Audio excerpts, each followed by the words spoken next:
धन्यवाद अध्यक्ष महोदय। मैं नियम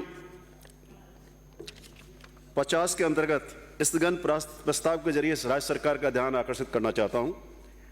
माननीय अध्यक्ष महोदय, भरतपुर में मुख्यमंत्री बजट घोषणा 2021-22 के अंतर्गत एक वर्षों की समस्या थी। पिछले 70 वर्ष से भरतपुर में पानी भराव की समस्या थी और आप जानते हैं कि भरतपुर की जो कितनी भी कॉलोनियां हैं वो काफ़ी 8-8, 10-10 फुट नीचे हैं। तो बड़ी मुश्किल से एक पूर्ववर्ती सरकार ने एक बजट घोषणा में लगभग 362 करोड़ रुपए का वित्तीय प्रावधान करके उसके टेंडर किए और वर्क ऑर्डर दे करके काम शुरू हो गया।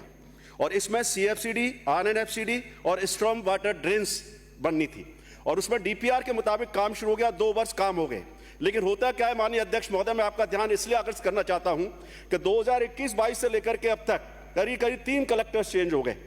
किसी भी कलेक्टर ने उसमें ऑब्जेक्शन नहीं लगाया।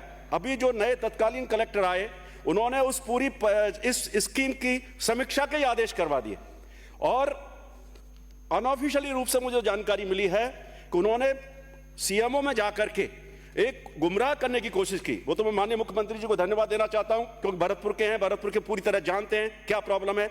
मैं आपके माध्यम से मंत्री जी से मैं ये चाहता हूं कि इस पूरी CFCD योजना जो भरतपुर की लाइफ लाइन है, जो 70 वर्ष में समस्या का समाधान माननीय मुख्यमंत्री अशोक गहलोत जी ने किया था, अब उसको समीक्षा के नाम पर उस कार्य को रोका जा रहा है और उसमें कहा जा रहा है कि ये करीब 4.8 किलोमीटर की पक्की ट्रेन्स बनके 40 मीटर की ये CFCD को पक्का करना था, 40 मीटर की उसमें 40 फीट की सड़कें बननी थी, 80 मीटर। और ये जो योजना लागू की गई थी वो पूरी तरह सेल्फ सस्टेन के आधार पर की गई थी। 150 करोड़ रुपए का लोन नगर निगम ने हुडको से लिया, बाकी राज्य सरकार दे रही है और इसके तहत उस जगह को मार्केट डेवलप करने का प्रावधान था। मेरा आपसे आग्रह है कि माननीय मंत्री जी अभी है नहीं, मैं उनसे जरूर ये चाहता था कि इस समीक्षा के नाम पर इस परियोजना को नहीं रोका जाए। ये परियोजना 5 लाख लोगों की लाइफ लाइन है भरतपुर की और वहां के बाशिंदों में काफी आक्रोश है। इस आक्रोश को खत्म करने के लिए इस योजना को पूरा कराया जाए। श्री नरेंद्र बुडानिया।